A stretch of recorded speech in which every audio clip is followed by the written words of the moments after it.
навіть хоча б вербально експансивними, і розказати від саду додому, від Трипілля до Покутені, тобто, щоб нам усі були винні.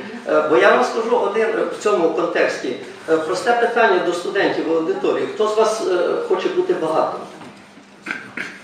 Українські студенти в 20 років не хочуть бути багатими. Вони кажуть, ну хай би якось середненько такими заможними. Да? Або навіть нижче середніх, тільки щоб не. Тобто нема експансивних настроїв у суспільстві. Тобто, може треба вже.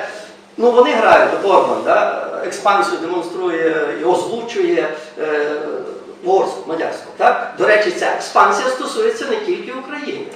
Я був у Словаччині, де досить чітко і спрямовано проявляється ця експансія між Угорщиною і Словаччиною. Сербія, і так далі. І Сербія, там багато. Тобто, і ми так само, ну, скажімо так, може в нас якогось треба диваків, як мінімум, а може ментально сказати, чекайте, а ми чого весь час у захисті, так? Бідні, нещасні, на нас наїжджають, від нас хочуть відібрати і так далі. Давайте озвучимо іншу, ви нам всі винні. Пам'ятаєте, дуже ми весь час...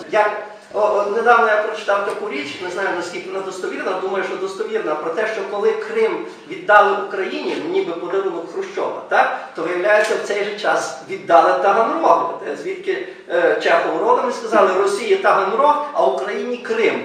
Чи нам же ще Вороніж винні, чи як? Давайте поторгуємося, от якось отак. Тобто, давайте глибше глянемо і ще раз. Ну не будемо встидатися української експансивності, так? Ну хай нам не землі потрібні, хай нам багатство світу належить, так? Щоб ми конкурували, при тому ще раз експансивно, тому що є таке одне з визначень, каже, що розвиток – це експансія. Коли ти претендуєш на чужі уми, гроші, землі і так далі. І якщо ти експансивний, то тоді ця встидливість не грає, що на гроші претендуємо. Чому і транснаціональних компаній нам тоді не світить, бо ми не експансивні. Тобто ми територія, на яку повинен прийти хтось. Або як мінімум розповідати, що він на неї претендує. Ну, давайте пограємо, поблефуємо, нормально, двосторонньо. Ви так, що так. Яценюк вас застрелить